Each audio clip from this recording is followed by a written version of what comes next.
Senate will come to order. Senator Miller. Thank you, Mr. President. I impose a call of the Senate. The Senate is under call.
Senator Miller.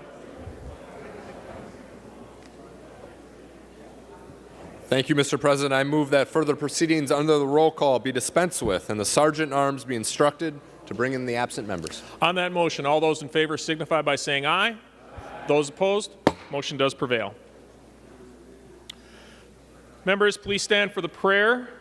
Today's chaplain is Father Ivan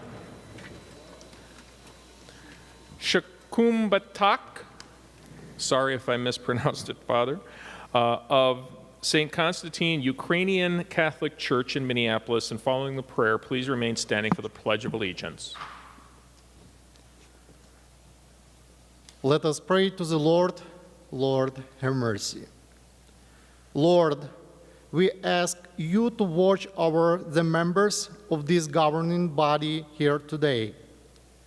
Grant them wisdom, clarity, and empathy in their decision-making. Lord, you are our peace and reconciliation. Make all men and women witnesses of truth, justice, and brotherly love. Banish from their hearts whatever might endanger peace. Enlighten our leaders that they may guarantee and defend the great gift of peace, that they put an end to all wars, especially now in Ukraine. May long for peace and prosperity blossom forth and always reign over us. Amen. Amen.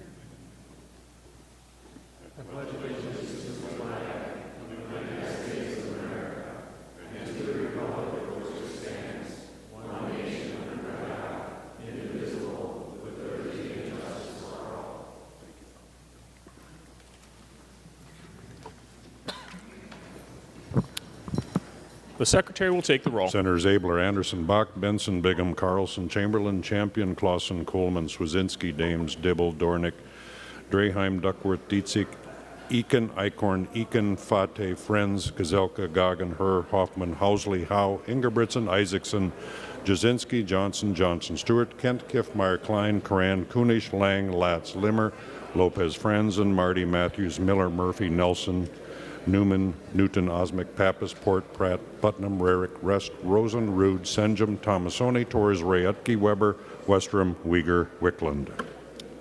Pursuant to Rule 14.1, the following members intend to vote under Rule 40.7. Senators Abler, Eichhorn, Fateh, Gazelka, Housley, Jasinski, Latz, Nelson, Newton, and Thomasoni. A quorum is present.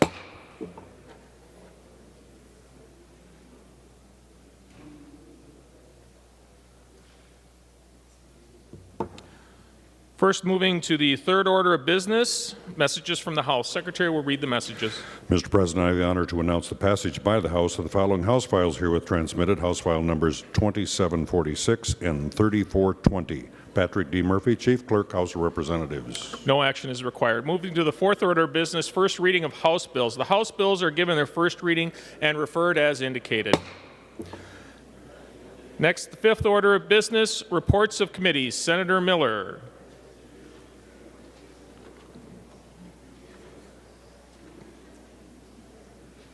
Thank you, Mr. President. I move that the committee reports printed in the agenda be adopted. On that motion, all those in favor signify by saying aye. Those opposed, motion does prevail. Moving to the sixth order of business, second reading of Senate files. The Secretary will read the Senate file numbers. Senate file numbers 3257 and 3661. The Senate files are given their second reading.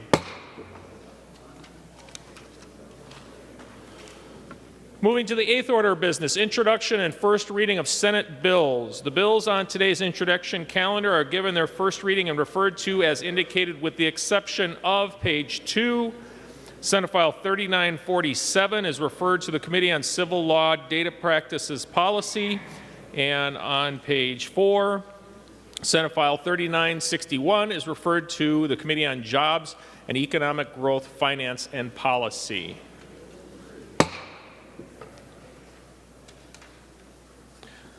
Moving to the ninth order of business, we will adopt author's motions as one motion. All those in favor signify by saying aye. Those opposed, motion does prevail. Remaining under motions and resolutions, Senator Miller. Thank you, Mr. President.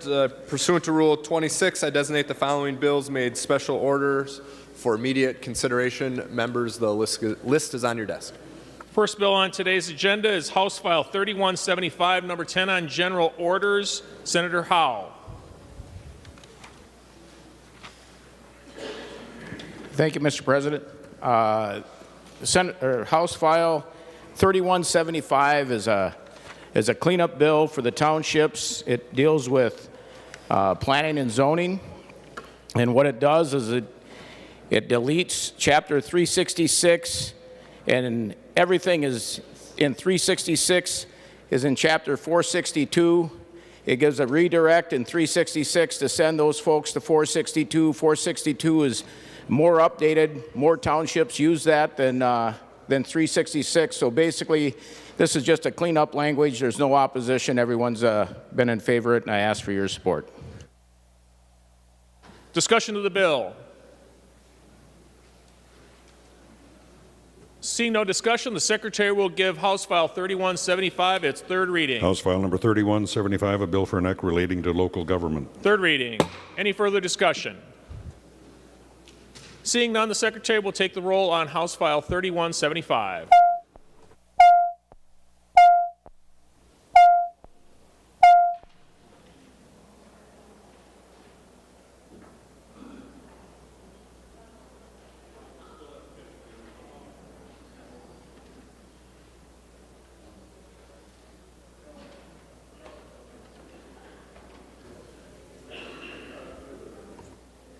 Senator Kiffmeyer? The front desk doesn't have the computer set correctly. Senator Kiffmeyer votes yes. Senator Kiffmeyer votes yes. Senator Osmick votes yes.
Call on Senator Friends to report members voting under Rule 40.7. Senator Friends. Thank you very much, Mr. President. Senator Carlson votes aye. Carlson votes aye. Senator Friends. Senator Fateh votes aye. Fateh votes aye. Senator Friends. Senator Latz votes aye. Latz votes aye. Senator Friends. Senator Newton votes aye. Newton votes aye. Senator Friends. Senator Eakin votes aye. Eakin votes aye. Senator Friends. And Senator Kent votes aye. Kent votes aye.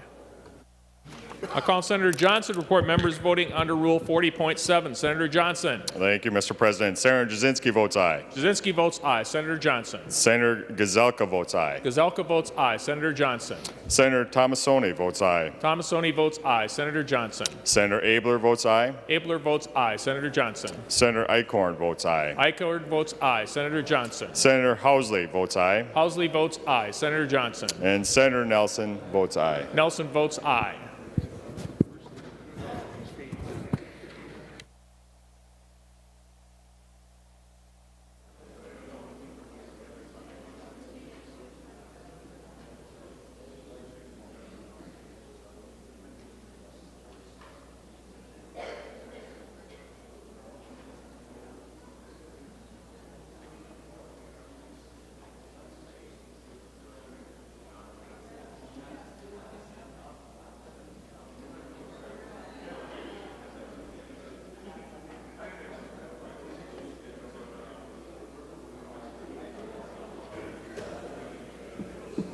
All members having voted with the desire to vote, the secretary will close the roll. There being 66 ayes and no nays, House File 3175 does pass in its title agreed to. Next bill on the agenda is Senate File 3472, number 39, on general orders. Senator Dahms. Well, thank you, Mr. President and members. Senate File 3472 is a bill that deals with funding the Premium Security Account Plan. We also refer to it many times as the Reinsurance Bill. This bill was originally passed and implemented in 2018. Originally, we applied for a 2-year waiver, and the federal government didn't issue 2-year waivers, they issued 5-year waivers. So this year, back in special session this past summer, we directed the Department of Commerce to apply for another 5-year waiver. They did get that application in. That application was in timely. And so we did get notice that there are some things that still need to be completed in order to get the actual waiver. One of those things that needs to be completed is we need to show that we're serious about having reinsurance, and so we have to pass a bill showing that we're setting up reinsurance for the future. So along with that, today we also have the parts of the reinsurance bill. We have the same entrance level of $50,000, the same exit level of $250,000. We also have the basically also have the funding for the reinsurance in this bill, and along with some funding, depending on how the waiver goes. Typically, last year or 5 years ago when we applied for the waiver, we were told that we would get both the first part and the second part of that waiver. As it ended up, CMS felt that we should get it. The Treasury Department did not feel we should get the second part of the waiver. So this year we've applied for the hold harmless waiver for both parts, and hopefully we get those. We feel there's a pretty good chance that could happen, but we have no way of knowing that until they actually evaluate our application and make that decision. We are only 2 states in the United States that have a basic health plan, and this basic health plan is the one that we need that second part of the waiver for funding for that. So that's kind of where we're at today with this. It's the same kind of a bill we've used in the past. And so with that said, that's the introduction of the bill. Certainly open it up for questions, and we'll go from there. Thank you, Mr. President and members. Discussions and amendments to Senate File 3472. Senator Klein. Well, thank you, Mr. President, and it's good to be back discussing reinsurance again for the 5th year in a row since I first came into the legislature. And just a little bit of history, members, which most of us are familiar with. When I first entered in 2016, the individual market truly was unstable, and Minnesotans were crying out for relief from their rapidly escalating premiums. And we did that quite emergently when we first got into the legislature, passed a 25% immediate subsidy to individual Minnesotans, and then we instituted the reinsurance program. It was always considered temporary. It was always considered something that would transition us to stability, financial stability in the individual market, never considered as a comprehensive solution to our difficulties with healthcare quality and healthcare costs in this state. It was never considered something long-term that Minnesotans philosophically would support, sending large checks to our private insurers such as Blue Cross and Medica, as opposed to direct relief to Minnesotans. It was assumed that during the subsequent 5 years of this waiver, we would work on comprehensive solutions to stabilizing and improving healthcare delivery in Minnesota. Our party has introduced such solutions and has never received a hearing. We have offered the public option repeatedly in the last several sessions, and that has never been heard in committee. We have offered the Minnesota Health Plan, and that has not received a hearing in committee. We have other ideas this session that have not received hearings. I think it's time that we hold our legislative feet to the fire and decrease the duration of this reinsurance program from the currently suggested and proposed 5 years to a 2-year limit, so that we get serious about proposing real health care reform solutions in this state. The way the bill is structured before us today pays for the entire cost of the program up front in the first year, over $1 billion of taxpayer money in the first year, again, going directly to fund our private insurance plans. It indicates a seriousness of purposeness about continuing this full program for the full years and indicates no incentive or initiative to reform health care more extensively. And so with that, Mr. President, I'd like to offer the A16 amendment. The Secretary will report the A16 amendment. Senator Klein moves to amend Senate File Number 3472 as follows, page 1, line 23, delete. This is the A16 amendment. To the A16 amendment, Senator Klein. Thank you, Mr. President. I'd like to request a roll call vote. Roll call is requested. Roll call granted. Senator Klein. Mr. President, it's a very simple amendment. It simply decreases the duration of the bill before us from 5 years to 2 years and holds our legislative feet to the fire to propose more significant and meaningful, impactful solutions to health care delivery in our state.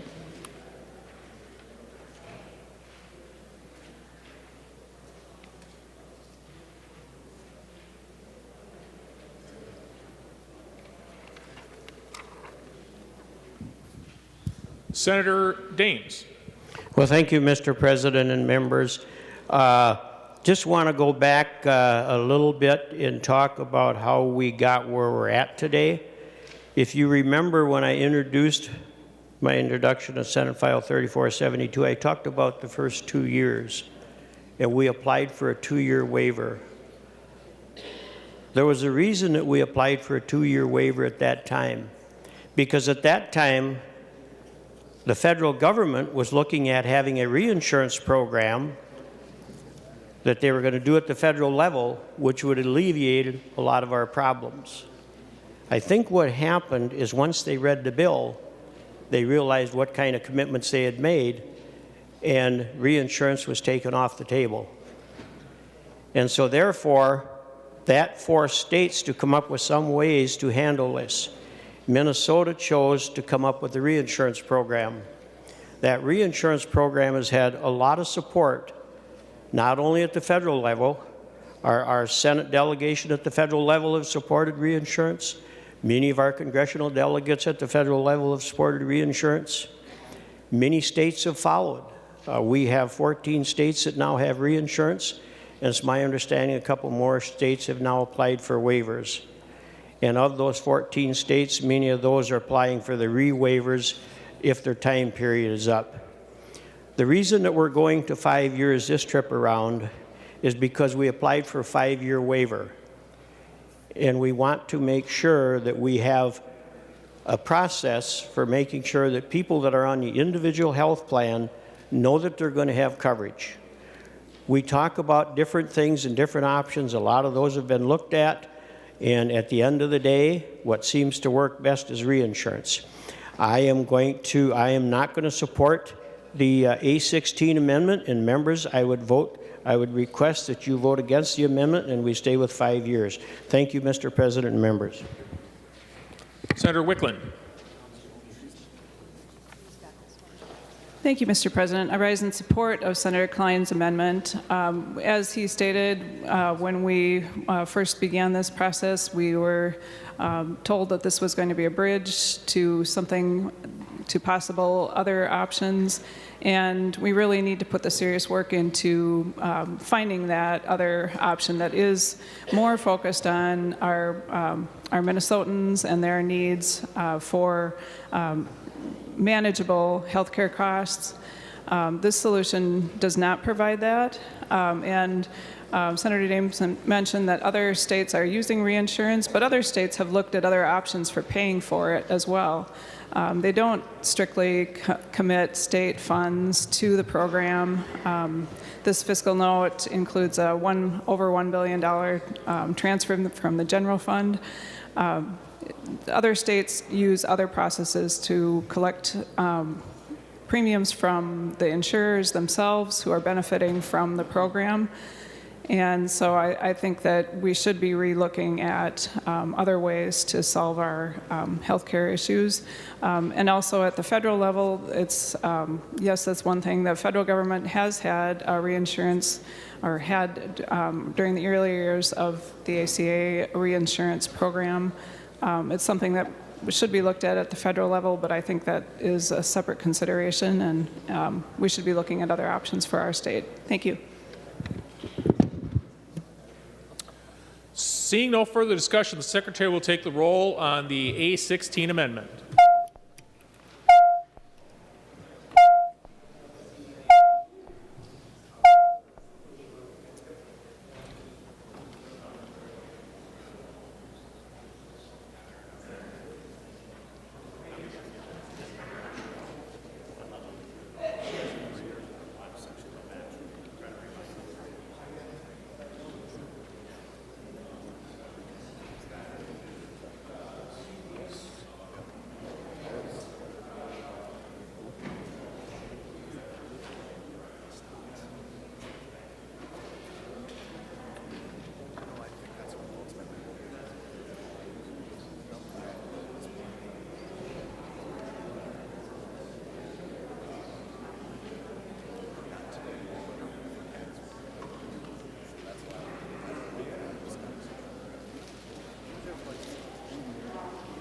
I call on Senator Herr to report members voting under Rule 40.7. Senator Herr.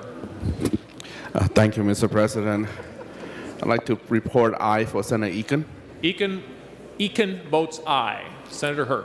I'd like to report aye for Senator Fateh. Fateh votes aye. Senator Herr.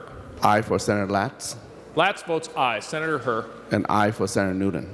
Senator Newton votes aye. Senator Herr. Thank you. Let's conclude.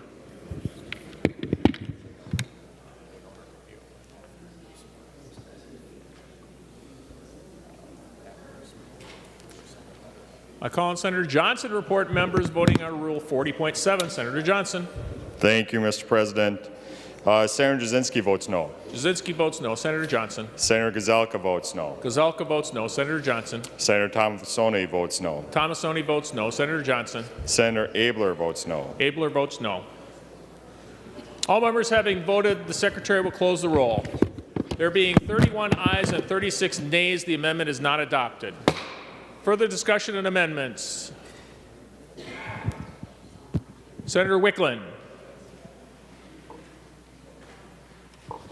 Thank you, Mr. President.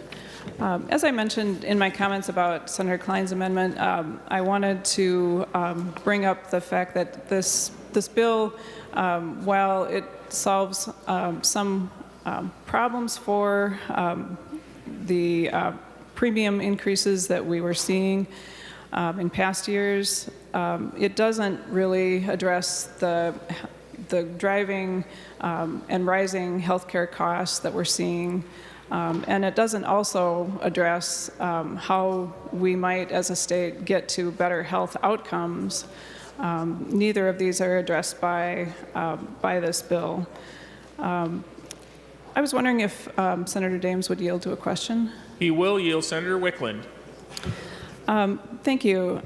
Senator Dahms, I wondered if you could tell us what you think that reinsurance does in terms of helping Minnesotans with healthcare costs or healthcare outcomes. Senator Dahms. Well, thank you, Mr. President, and thank you, Senator Wickland, for the question. Reinsurance typically is used to cover major losses. So reinsurance don't come into play until the claim has actually occurred. So when we look at reinsurance, we're not looking at a research institution. We're not looking at people that are spending their time on a daily basis trying to figure out how to change healthcare costs and things like that. They're looking at paying the claims once they occur.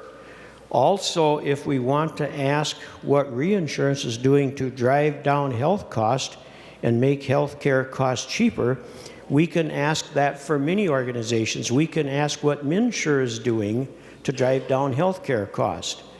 MNsure is not doing anything to drive down healthcare costs. What they're doing is they're matching the buyers with the sellers. They're marketers. That's all they do. I don't see anywhere where Minnesota Care is driving down the actual cost of health insurance. Now, they drive the premium down because of subsidies and assistance, but they do not drive lowering the actual cost of health care. So if you go in and you have surgery, and that surgery costs so much, MNsure, nor is Minnesota Care, coming up with ways to decrease that premium or decrease that cost. What they are doing is they're paying less than standard rates to the providers. So when we want to start talking about things like that, let's look at what happens with Minnesota Care. They basically pay Medicaid rates. Under reinsurance, the rate to the provider is paid at the insurance rates. So to make a short story or a short answer to your question is that they come into play after the claim. They don't come into play to try to reduce costs. Their position for reinsurance is to pay after the claim. Thank you, Mr. President and members. Senator Wickland. Well, thank you. Thank you, Senator Dahms, for that answer. I guess I would contend that Minnesota Care does have initiatives to try to address healthcare costs and try to encourage and also look at future ways to drive better health outcomes for Minnesotans, and also address when we are doing contracting that we are doing the best we can to keep rates low because it's a taxpayer-funded program. But I think I want to go back to get at what reinsurance does. It helps keep rates from escalating as much as they would have without reinsurance.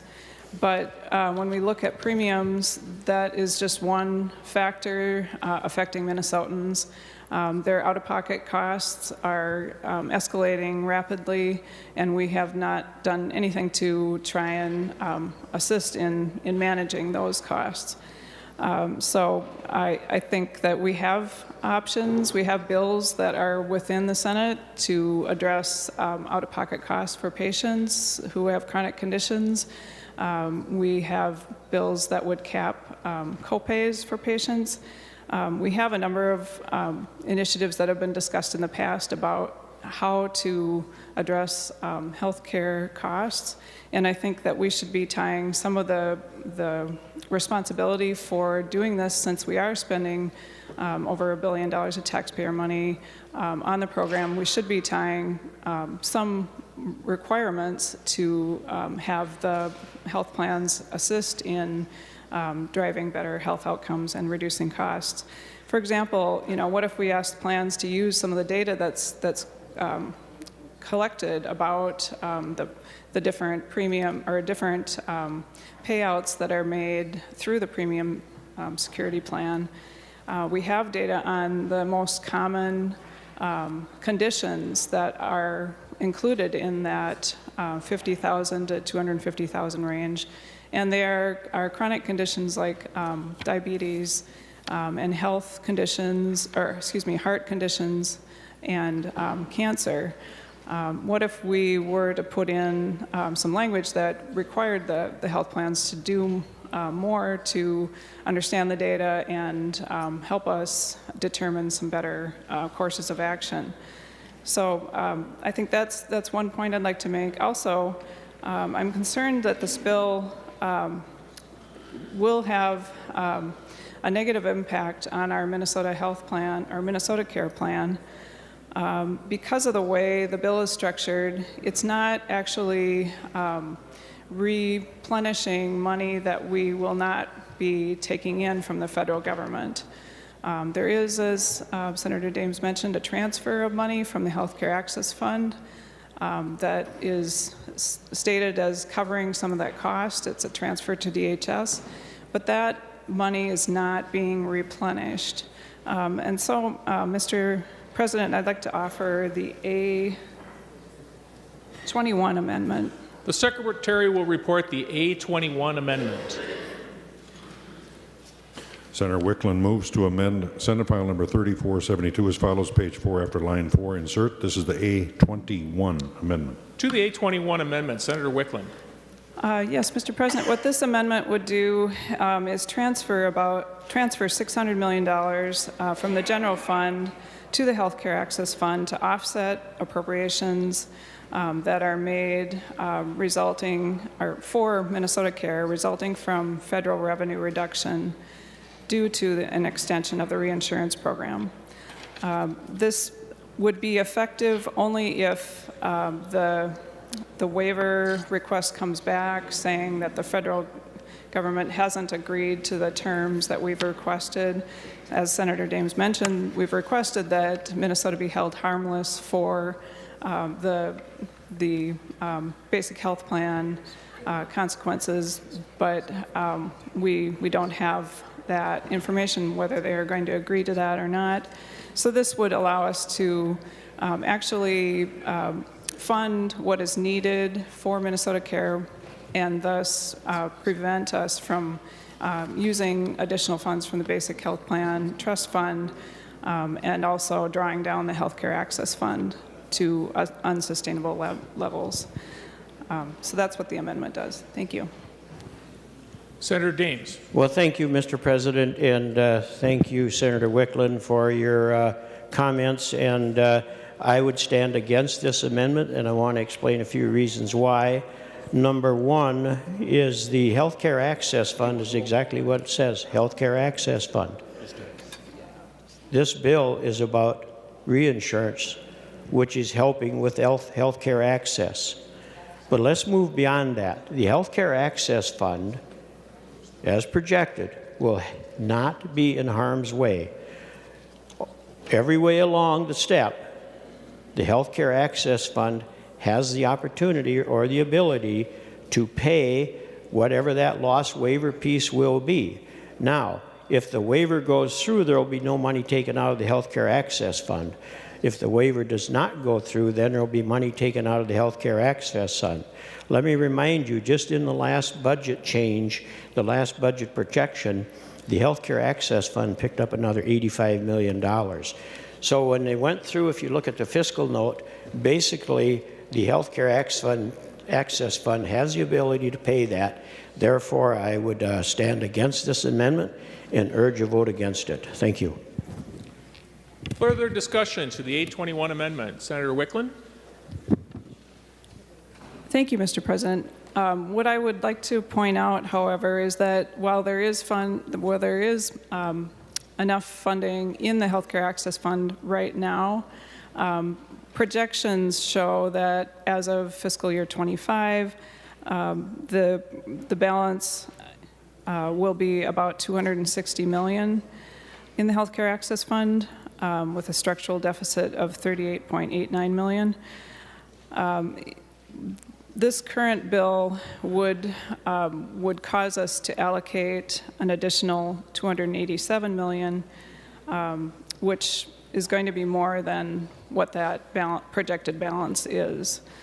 So I think that not adding sufficient funds from the general fund to cover these costs will put our Minnesota Care program at risk and cause us future problems in other budget years that we will have to try and solve. If we're going to pay upfront for this program right now for the 5 years, we need to pay for the 5 years of cost to the basic health plan to ensure that that program remains stable throughout the time period. It's an essential program that Minnesotans depend on, and we need to be fiscally responsible in the way that we allocate our funds in this bill. So, thank you. Seeing no further discussion, all those in favor of the 821 amendment signify by saying aye. Aye. Those opposed? No. The motion does not prevail. The amendment is not adopted. Senator Friends. Thank you, Mr. President. Thank you, Senator Dahms, for your comments. I thought I heard that Minnesota Care would reduce premiums, and I just want to call attention for members. That's something working men and women in Minnesota would want to hear. Would Senator Dahms yield for a question? He will. Senator Friends. Thank you, Mr. President. Thank you, Senator Dahms, for bringing the bill forward and for being part of the discussion. We're talking here about extending this 5 years. Do you see significant health care reform in Minnesota in the next 5 years? Senator Dahms. Well, thank you, Mr. President, and thank you, Senator Frentz, for your question. I think we need to go back a little bit and figure out how we got to where we're at today. If you remember, there was all the talk about, and I'm not going to refer to as Affordable Care Act because it is not affordable. Never has been and probably never will be until they make some changes. The Obamacare came along, and it was the thing that was going to reform health insurance. It was going to drive down cost. It was going to come up with all these new ways to help operations, procedures, things like that get done for less money. We saw how that worked out. So here we are still today, how many years later, due to the fact that the Obamacare was passed and basically before anybody even read it, and then later on found out what was in it, we are still trying to work through how we're going to get the cost of health care down, which if you have a short memory, you probably won't remember this, but if you have a little longer memory, you'll remember it almost doubled within the first year, and many, many communities did not have any providers, excuse me, in the individual market. So what's going to happen in the next 5 years? I think a lot of it's going to depend on what the what they do with the Obamacare, and if those folks live up to what they were supposed to do and start doing the things they said they would do and start driving down health care costs, not through subsidies, not through states being forced to do things, but actually doing what they said they were going to do, and start looking at ways to lower the cost of the actual procedures and things like that. So with that said, I can't answer your question what will happen in the next 5 years. Senator Friends. Well, thank you, Mr. President. Thank you, Senator Dahms. What I remember is that from 2000 until the enactment of Obamacare, healthcare costs had gone up 113%. I think we're all looking for the same thing, how to deliver affordable, accessible healthcare. I believe 20 million Americans now have health insurance that they didn't have before we enacted Obamacare. And I often say to my friends and family in the district I represent, we're either going to address the number of people that are covered, or we're going to address what essential medical services are covered, or we're going to address the reimbursement rate for those services, or it's a mathematical certainty we are not going to reduce the cost of health care for Minnesotans. I do appreciate the discussion. I do thank you, Senator Dahms, and I do appreciate the time to speak, Mr. President. Thank you. Senator Port. Thank you, Mr. President. We're all here talking about the cost of health care, the cost of health insurance. I, for a time, bought my insurance through the private market. This is an issue that Minnesotans are facing. But Minnesotans are also facing the rising costs of health care. And it means that health care, combined with the cost of insurance, makes receiving actual care out of reach for many Minnesotans, too many Minnesotans. And in a moment when Minnesotans are delaying care because of costs, all of the top 10 nonprofits in Minnesota are health insurance companies or providers, and they made record profits and pay their executives millions of dollars each. In a Star Tribune article, United Healthcare is projecting that they will make more than $300 billion in revenue this year. $300 billion. These are the same companies that are telling us that they cannot provide insurance without taxpayer assistance. We can do better. We can find solutions that work in partnership with these companies, that work in partnership with Minnesotans to lower the cost of care, to lower the cost of insurance, to lower the barriers that prevent Minnesotans from receiving the care that they need. This is not that bill, but I believe that those solutions are in this chamber. I believe that we have the ability to work together and find those solutions. We need to hear more of those options. We need to talk together about finding the path that actually helps Minnesotans receive the care they need at a cost that they can afford. Senator Dahms. Well, thank you, Mr. President, and thank you, Senator Port, for your information. I do appreciate it. I just want to point out to the members that United Healthcare is not in the individual marketplace. Excuse me. So I'm not sure how we're tying that and crossing the i's and connecting those lines, connecting those dots, because United Healthcare isn't in the individual market. But I do ask if Senator Port would yield.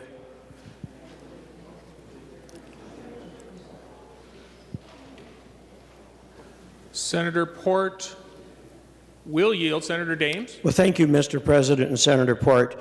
Can you tell me how you think insurance companies that are part of the individual market, can you explain to me how they're taking the money that they're getting from the reinsurance and how they're getting that down to the bottom line? Can you explain that to me, please? Senator Port. Can you repeat the question, Senator Dahms? Senator Dahms. Yes, I sure will. Can you tell me how the individual market participants, the insurance companies that you're referring to, can you tell me how they get the money that they're getting paid back through reinsurance? How are they getting that moved to their bottom line? Senator Port. Thank you, Mr. President. They're offloading the costs of the higher risk pools, the larger insurance claims that come through them. They're offloading that risk onto the taxpayers of Minnesotans. So really, it's a larger question of how are we looking at those really expensive healthcare costs? How are we making sure that they are able to be paid for, able for Minnesotans to actually receive the care that they need? Senator Dahms. Mr. President, would Senator Port continue to yield? She will. Senator Dahms. Senator Port, it's obvious you don't want to answer my question, and so I'll accept that at that point. Just so that you understand, when the insurance companies turn in a claim, and that claim is turned in to be reviewed by the Comprehensive Health Association before it's paid, that claim is only paid for health care cost. There's nothing else built into that, so there's no way they can move profit to the bottom line because there is no profit. What they get paid is exactly what the cost was. So I understand where you're coming from, but I would just assume we don't make acquisitions that aren't happening. Senator Port. Thank you, Mr. President. I understand where you're coming from, Senator Dahms, but I reject the premise of this question because the reinsurance program helps to cover those high-risk pools, and that is a profit that allows these companies to remain incredibly profitable at a time when Minnesotans are unable to access care. So I think we can agree to disagree on this, and I am committed to continuing to find solutions that make sure that care is within reach of Minnesotans. Senator Mr. Marty. President. Senator Dahms. Just a final comment on this issue. There is no profit built in to the claims that are sent to the Minnesota Comprehensive Health Association to be paid. They're paid on the base cost of the claim. Thank you. Senator Marty. Thank you, Mr. President. On this issue, Senator Dahms, the companies are setting their premiums based on their risk.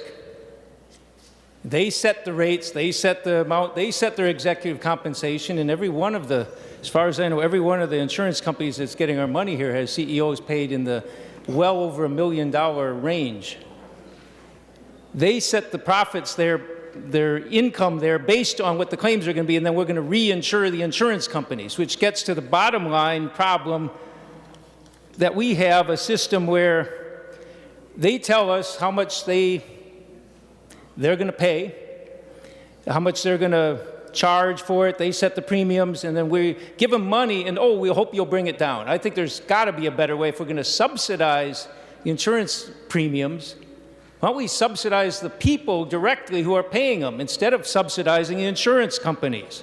It'd make a lot more sense. And fundamentally, the question is, why do we want health insurance market interfering with our health care? Because all it has done over the decades is they make it far more expensive, far less accessible to people. And the Affordable Care Act was an attempt to try and work within that system and do it. And I would argue that that's still a problem, that we have insurance companies telling us what kind of care we get. what drugs you can get, what treatments you can get. They set up a system that makes it hard for people to get the care they need. If it's supposed to be holding down costs, we're paying twice what others in the world are paying, twice per capita, with worse outcomes. So I think it's a mixed up system that makes no sense. Insurance companies are interfering with the health care people need and should be getting. And you keep even confusing them with, you call them, some counties have 0 or 1 provider. Those aren't providers. The providers are the doctors and the nurses and the hospitals. The insurance companies are the ones who are paying them. And I don't think the idea of having 1 or multiple insurers is what people want. They want to have access to their doctors. So I think that if we're going to stay with an insurance model, then it certainly doesn't make sense to pay the subsidies to the insurance companies. Trust us, we'll pass it on in savings to in our rates. Trust us. Instead, it makes sense, if we're going to subsidize these premiums, we ought to subsidize the people who are paying them, not the insurance companies.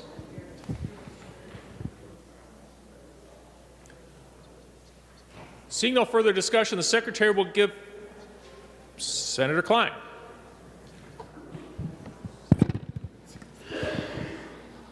Thank you, Mr. President. Senator Marty is precisely correct that Minnesotans expect us to make sure that health care is affordable and accessible for them, and not to subsidize private insurance companies year over year to the tune of $250 to $300 million in the hopes that rates will remain stable and remain down. In the past, I have voted in support of the reinsurance program when our body has failed to bring forth serious solutions. And I will admit that the program has accomplished its chief aim, which was to bring down rates in the individual market and stabilize that market. It has redounded to the benefit of small business owners in our communities, coffee shop owners, landscapers, individual contractors. But it has done nothing to control healthcare costs or improve healthcare outcomes as we committed to do when it was instituted. In addition, philosophically, if you ask Minnesotans what they believe in with their tax dollars, particularly in a season of subsidy, do they think that we should take $300 million and give it to private insurance companies and then hold our breaths for October to see if they agree as a part of that contract to bring down rates in the individual market? Or should we do something more visionary and make sure that that money is guaranteed to go to individual Minnesotans who are buying on the individual market? Make sure that their premiums never exceed 5% of their incomes. Make sure that their copays and their deductibles are in a low enough range that they can afford to access health care. I brought forth just such a proposal, building on the very successful tax credits in President Biden's American Rescue Plan.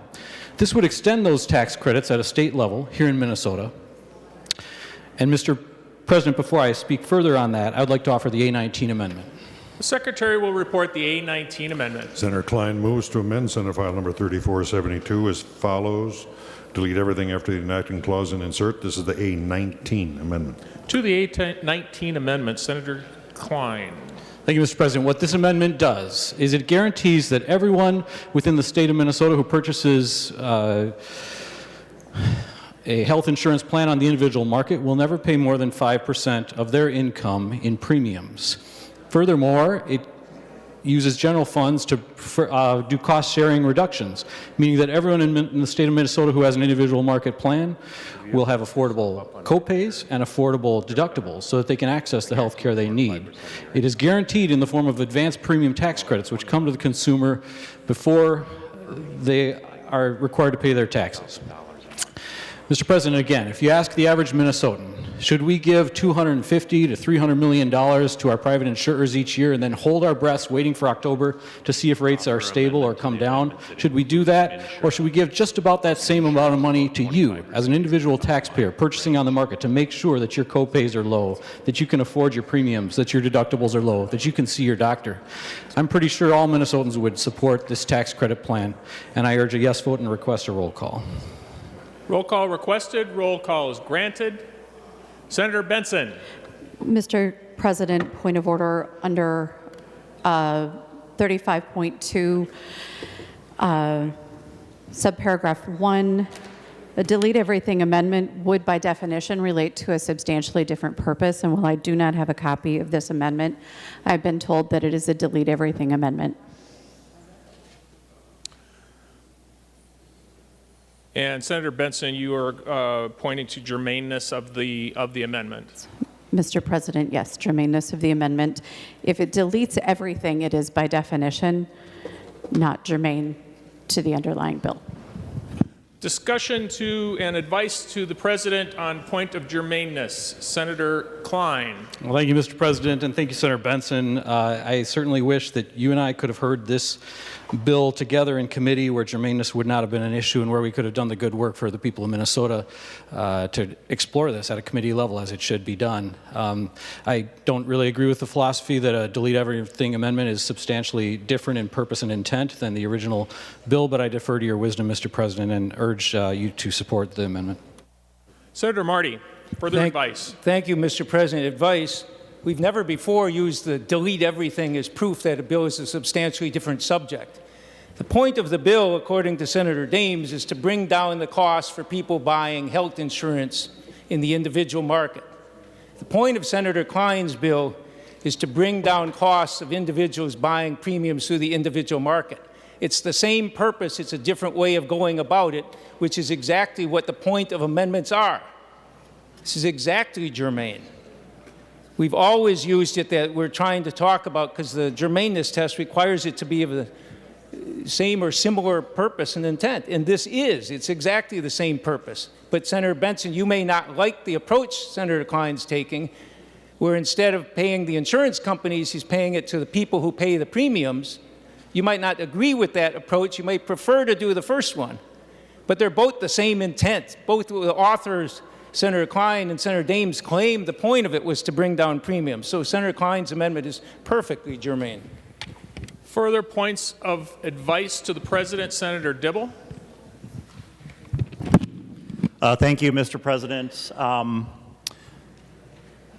Mr. President, you may find the amendment germane. You may find it not germane. And I assume you're conferring on the substance of the amendment with the Secretary of the Senate, which I'm glad to see. But I do hope that you don't rule whether or not this is germane or not germane based on the fact that it's a delete everything amendment. I've never heard that offered as a rationale. There have been many occasions in which members have offered a delete everything amendment that speaks to the exact same purpose and intent of the underlying bill, and it has been accepted as germane. It's just simply a different way of phrasing or getting to the same goal. So that's my first point, Mr. President.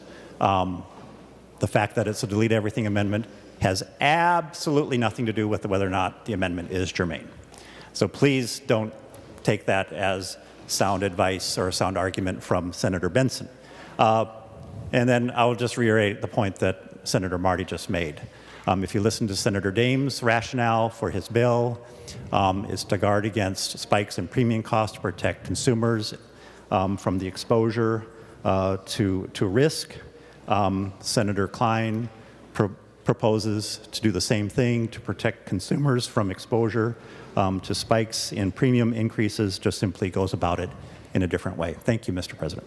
Senator Benson. Mr. President, I didn't have the amendment in front of me at the time. It is a delete everything amendment. It deals with a completely different section of statute, a completely different agency instead of commerce.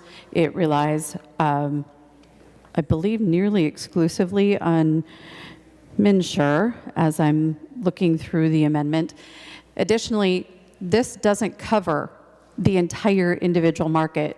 Senator Klein's tax proposal only covers those who buy plans on the exchange as an individual. It doesn't cover ICRA, which is part of the individual market, but they would not be eligible for these tax credits. So substantially different purpose, completely different agency, and a different section of statute, Mr. President.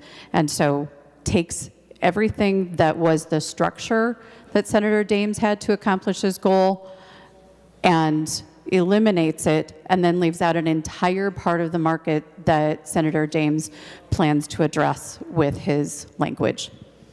Senator Rest.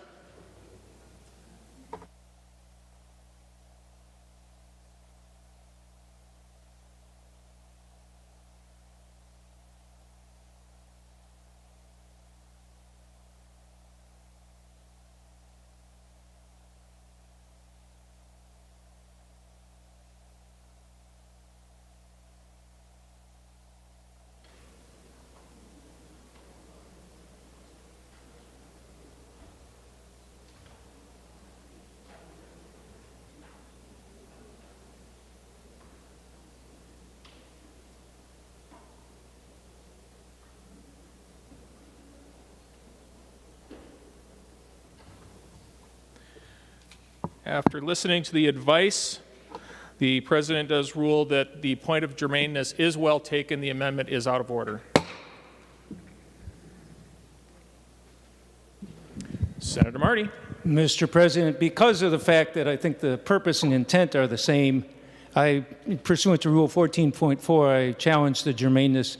I appeal the ruling of the chair and ask for roll call. Roll call requested, roll call granted. Members, this is an appeal on the point of germaneness. A green vote upholds the decision of the president. A red vote overrules the decision of the president. The president has deemed that the amendment is out of order. So again, a green vote upholds the decision. Red vote overrides the decision. The secretary will take the roll.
I call on Senator Johnson to report members voting under Rule 40.7. Senator Johnson. Thank you, Mr. President. Senator Jasinski votes yes. Jasinski votes aye. Senator Johnson. Senator Gazelka votes aye. Gazelka votes aye. Senator Johnson. Senator Tomasoni votes aye. Tomasoni votes aye.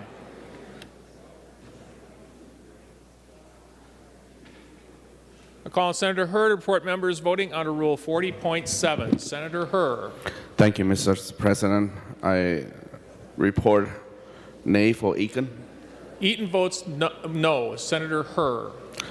I report nay for Senator Fateh. Fateh votes no. Senator Herr. I report nay for Senator Latz Senator Latz votes no. Senator Herr. and nay for Senator Newton. Senator Newton votes no. Thank you.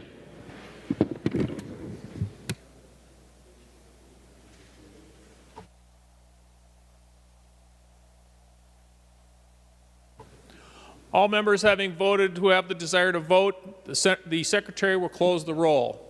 There being 35 ayes and 31 nays, the decision of the President is upheld. Seeing no further discussion, the Secretary will give the bill its third reading. Senate File Number 3472, a bill for an act relating to state government extending the operation of the Minnesota Premium Security Plan. Third reading. Any further discussion? Senator Kent. Thank you, Mr. President. We've had I think, a good discussion about a very important topic this morning regarding the issue of reinsurance itself that we recognize, and I think those of us who were around when we first enacted this as a temporary fix, we were hearing from folks in our districts who were on the individual market and the struggles they were having. So this is real for Minnesotans, and we know that. But we also know that it was deemed a temporary fix back then for a very good reason, because it does not get at the underlying issues. And now we're getting ready to write a really big check for more temporary fix, apparently, when we think we could do better. And I want to talk for a minute about the big check part of this. I think we're talking about roughly $1.5 billion to address all the ramifications of doing this reinsurance move. I also want to point out that we have passed out of this body $2.7 billion for unemployment insurance. Understandable. Small businesses are facing a tough challenge here, and we understand why it matters. But let's be clear, the two big things we will have passed out of this body will be a tax break for businesses and basically subsidies to insurance companies to keep from raising premiums on people, Minnesotans. And then I will also just mention that we've seen a flyer and a bill. I know there are more bills that haven't been introduced yet, so we don't have a lot of details. But there's talk of an $8.1 billion tax cut. And when I do this math, it's about $13 billion that the majority is talking about pulling out of our budget, basically. None of these things address critical issues facing the people of Minnesota that I know I and others in this room are hearing about on a daily basis. The costs and access to affordable child care, the challenges that our kids are facing in their schools when we have underfunded them over years, and now they are facing the additional challenges brought on by this pandemic. The heartbreaking stories I think all of us are hearing from our communities about people and families who rely on disability services and long-term care, and seeing those facilities close and their beloved family members who need care have no place to go. And then there's housing, the issue of affordable housing that undergirds all of it, and we haven't really talked about any of that. So, colleagues and Minnesotans, we need to think about this in a way that takes care of Minnesotans moving forward in the ways that Minnesotans who are struggling the most coming out of this historic pandemic can be supported, and that we can reinvest and reinvigorate Minnesotans and our communities to be strong moving forward. It doesn't sound like we have much of a plan.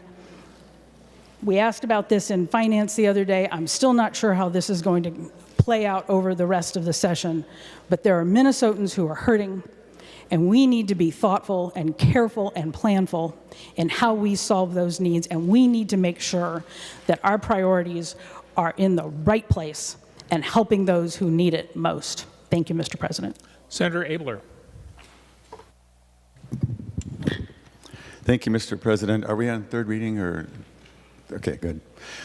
Just wanted to wait till then. So just a few thoughts, and I've been downstairs in a group with a bunch of families and individuals with disabilities trying to find out how they're going to cope in this challenging world. So I was off the floor, and now I'm back, and I'm very familiar with the topic about reinsurance and some of the discussions around it, and I'm very familiar with the topic of unemployment insurance.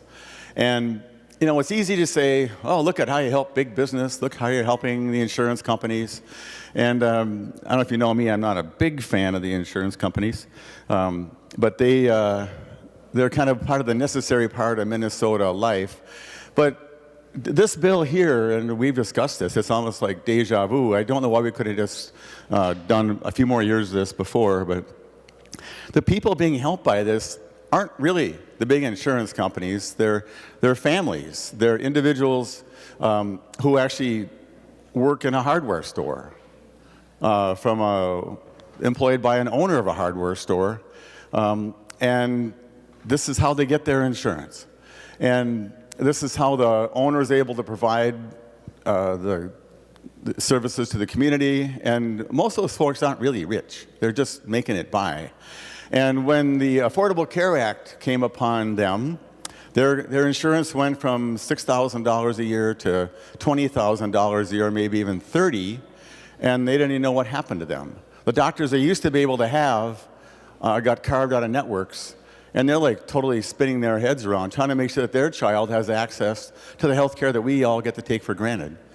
And so that's who it's for. And is it the best way? I don't think so, but it's the way we have right now to work with to help people enjoy the benefits of staying healthy. And there's, I don't know, 100 or 200,000 people that benefited by this. Some have dropped off just because the costs are so great, but I think it's our duty to provide for that population group because I don't think they matter. They're just people. They're not really rich people. And the unemployment insurance comments that people are saying about how we're helping the big companies, they're helping that same guy, that same woman, this company trying to keep their business open. When COVID came and people wouldn't go to work and there was $600 a week unemployment available, and so they said, yeah, we want to do our part. We want our people to be safe. We're going to be, now that we're open again, after we got shut down for that whole discussion, and maybe it didn't save lives, or it did. But once they're open again, they were kind to their workers and said, if you don't feel comfortable, you stay home, and we're going to help you front the money so that you can afford to not lose your house. And we made the implied promise that we would help them out and take care of them and hold them whole. And these are all tied just to keeping Minnesota open in the middle of very challenging times. And so I just wanted to comment that I think this is about regular people in Minnesota just trying to live a regular life and make the payments on their truck, get their kids to college, contribute to their communities, and so I'm happy to support it. Thank you, Mr. President. Senator Marty. Thank you, Mr. President. Senator Abler, when you mentioned how these folks, they're having trouble they can't go to doctors because they're out of network and so on, that's the creation of the insurance industry. That's the people we're subsidizing here. And if our goal is to help those people, the little people who pay the premiums, as you said, then Senator Klein's amendment could have been heard in committee. It could have been substituted here on the floor. It's a direct way to help the people who need the help. But I also want to second what Senator Kent was saying. When you talk about all the proposals that the majority party has proposed here, and the money they've already pushed through here, the money they're planning to, the $8.5 billion tax cuts they're talking about, the UI trust fund, 2.7, reinsurance is 1.1, plus the 600 that we may be losing from the BHP from the federal government because of it, which makes the cost that more like 1.7 billion. Long-term care package, everything else is, U.S. Senator Dirksen said many years ago, $1 billion here, $1 billion there. Soon you're talking real money.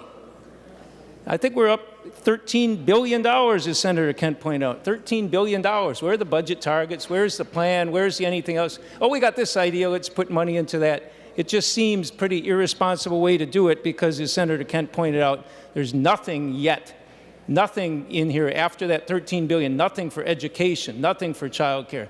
nothing for transportation, for housing, the frontline workers who've been promised money a year ago, nothing.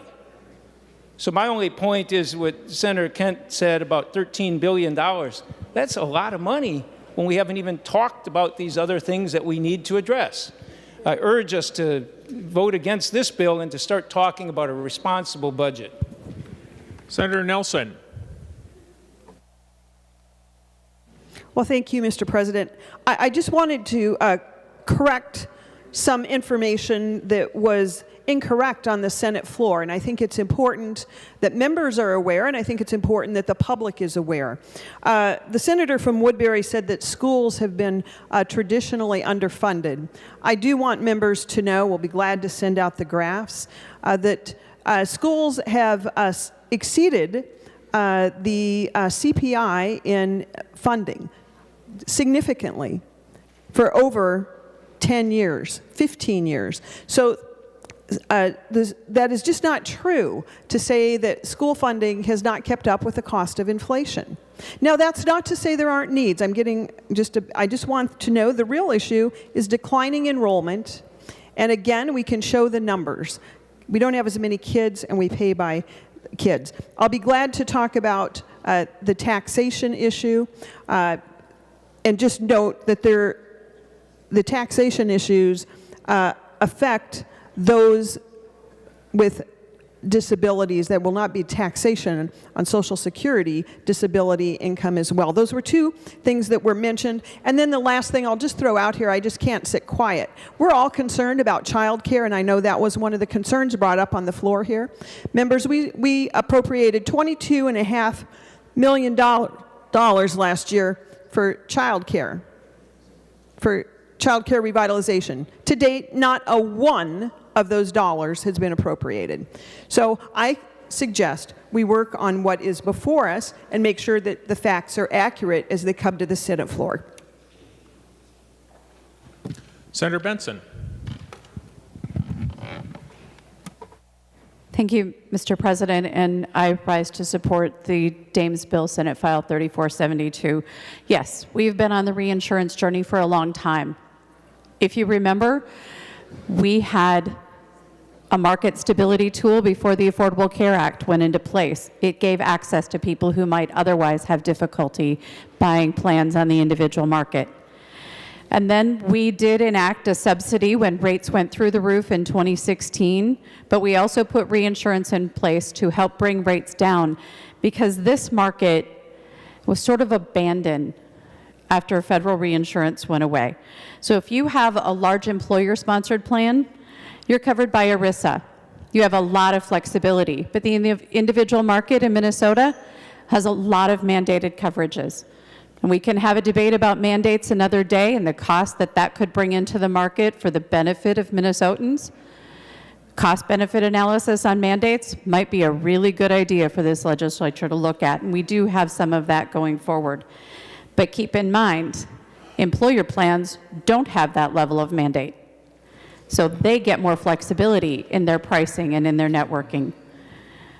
Our government plans, Medicare, Medicaid, Minnesota Care, essentially the provider's the price taker on those. They have to accept the payment that the state is willing to give. And that keeps costs low. The apparent price we pay low for government-sponsored plans. So that leaves us with the entrepreneurs, the individual business owners who come into this market and without reinsurance are looking at rate increases in excess of 25%. This is who we're helping. Some are worried that we are giving a, quote, subsidy to the insurance market. Medical loss ratios dictate what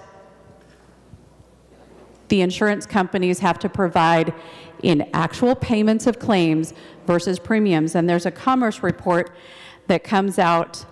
This one came out, I believe, June of 2020, that measured the medical loss ratio, and several of our plans in the individual market have actually reserved so they can do premium rebates if they collected premiums in excess of their medical loss ratio. So we're managing, by state law and federal law, how much of the premiums these plans can keep if they're not paying claims. So that's what medical loss ratio does. This bill is to help provide stability and access to a market that doesn't have flexibility and can't dictate prices. So ladies and gentlemen, let's make sure that our entrepreneurs and those who buy in the individual market still have access to affordable health insurance so that they can provide for their families with a little bit of help from us. Senator Uyghur. Thank you, Mr. President. Members, in discussing the need, proponents argue the additional $1 billion plus that's needed. Points were made in terms of priorities in the state, particularly public education. As Senator Kent pointed out, Senator Nelson suggested that the CPI has kept pace with the needs of public schools. I know at a future time we'll talk more about when we look at your budget target for public schools, which face $250 million deficit going into the next fiscal year right now, and that's at minimum. If public schools were funded with just inflation, and going back to the early 2000s, if we just had an inflation indicator for the formula, which we strongly advocate, public schools would have an additional $800 per pupil unit. We need to invest more in public schools, and let's hope that your budget target will reflect that value. Thank you. So members are getting a little off topic on the education. I will allow a response to it. But just as a point, it was brought up during your commentary, Senator Kent, and responded to. So, but we do want to stay to the bill at hand. Senator Kent. Mr. President, I do want to respond to a comment that was made that asserted that my information was inaccurate, and so I want to come forward with sources so that people can look at it themselves. The Association of Metropolitan School Districts used MDE information, the Department of Education information, and did an analysis of the general education formula from 2003 to 2023. This is what Senator Uyghur was just alluding to, but it is available on the amsd.org website. And in fiscal year 23, that allowance was $4,966 per pupil, and 20 years later, it is $6,863. And what that means is, as Senator Uyghur said, and I'll just be $2 more precise, it's $798 per pupil shortfall, and it's about 12%. So if anybody wants to look that up, that is Department of Education statistics. That is there, and the point is that little discrepancies over time add up, and that is where we are right now, and that is the information that I was citing, and it is accurate and documented. Thank you. To the bill, Senator Nelson. Senator Nelson and Senator Kent and Senator Uyghur, I'm trying to get out of the discussion on education if we could. And I see a surrender by Senator Uyghur. Senator Nelson, a very brief point, and then we'll move on. Absolutely. Facts are important. I'll be glad to send out the graphs from the Minnesota Department of Education that show all of the school funding per student, and you'll see that it is 18% over inflationary adjusted amounts, about 50% over non-inflationary adjusted amounts. I'll send that out to the body. Thank you. To the author of the bill, Senator Dahms. Well, thank you, Mr. President and members. Senate File 3472, as we've had a lot of discussion on, it's been good discussion. We do appreciate the discussion. We appreciate the insight and the thoughts of the members here as to what they feel will work and what they feel don't work. At the end of the day, the reinsurance program has worked very well, and I think it'll continue to work very well. And so with that said, I would ask for a green vote by the membership. Senator Lopez Franzen. Thank you, Mr. President. Thank you, members, for the discussion on this bill. It's almost like deja vu. This is reinsurance, and every other year we get reinsurance, and every other year we get reinsurance, and we all thought it was going to be a temporary fix, and I think that's the biggest problem with this bill, Senator Dahms and members. Mr. President, this is a $1.087 billion bill that doesn't even need to be that big. I actually had drafted an amendment that I decided not to put forward, but I would love for Senator Dahms to consider, because why are we paying for 5 years of reinsurance up front, which is completely unnecessary? On top of that, our fiscal analysis doesn't go that far. We're putting a bill together that doesn't even take into account future forecasts because we don't go that far. So members, there's some flaws with this bill. We certainly know that this is throwing money at a problem, and it doesn't fix the problem. Senator Dahms has already admitted that this is a temporary fix, a Band-Aid, which is so easy to do, to just throw money at something and never fix the problem. We certainly see that in many aspects of our state budget, including education, health care, and also transportation, but I'm not going to deviate and go into those black holes right now. Focusing on health care cost. We need real solutions, members, real solutions. And Senator Klein brought an aspect of an idea that could be a real solution in terms of doing something further than just reinsurance, which, yes, it might be working, but it's not doing anything to reduce cost, and it's not acknowledging what those price differentials are when, we have systems negotiating costs. That's the cost we pay, but there's no incentive, quite frankly, to lower those costs. And having served on Health and Human Services for much of my tenure here, I've heard many good ideas. This Senate majority simply doesn't want to hear them, doesn't want to give them time and committee, and really just focuses on just throwing money, again, at something that's worked, but that doesn't solve the issue. And I think that's a disservice for Minnesotans who are still struggling. It's a disservice to members of the public who we heard earlier today in an unofficial committee hearing to talk about frontline workers who want some of this surplus money to actually pay for some of their costs today, including health care and cost of living, and who've earned it by their jobs helping us through this pandemic. And that is really why we have this money available in the first place, members. We have a $9-some billion surplus because a lot of workers showed up while we were able to work from home, including healthcare workers. But no, the majority in the Senate Republicans want to spend and overspend over $1 billion on a non-solution. We have other options. We can take up the idea of a public option. I'm a small business owner. I have had to send people to the individual market. I myself have had to deal with those costs, and it's not competitive. It's really hurting our small businesses, and this is not going to fix it.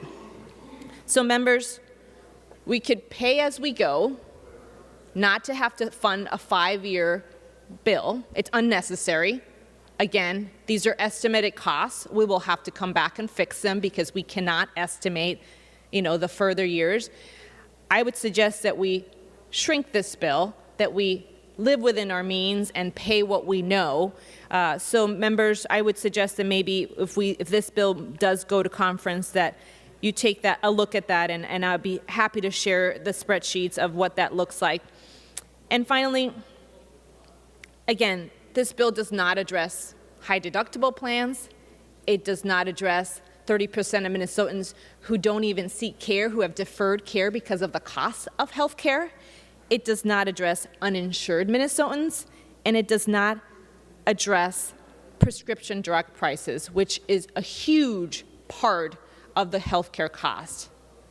Throwing money at a temporary fix, members, is not doing anything to help Minnesota in the long term.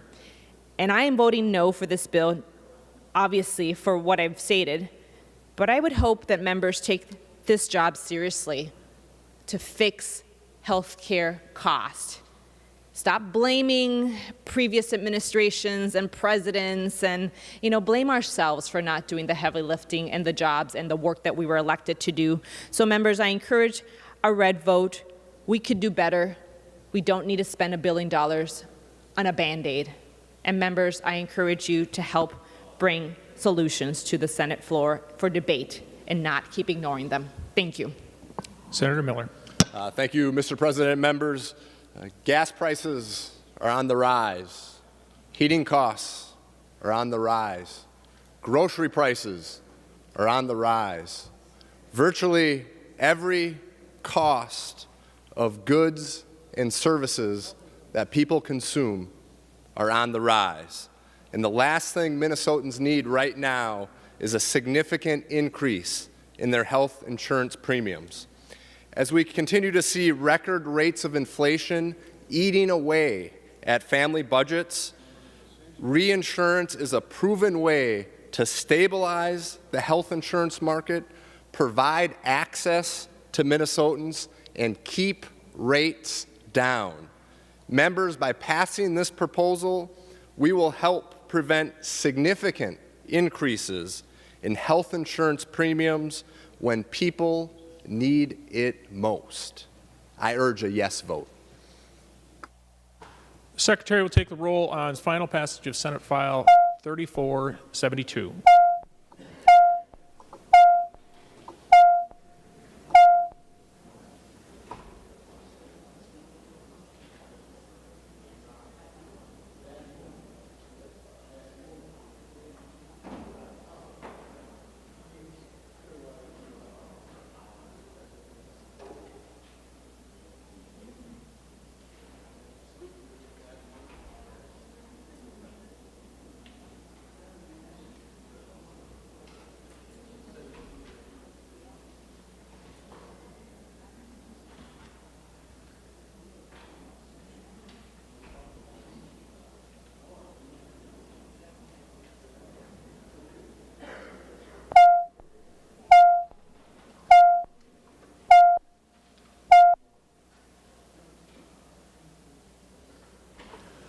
I call on Senator Herr to report members voting under Rule 40.7. Senator Herr.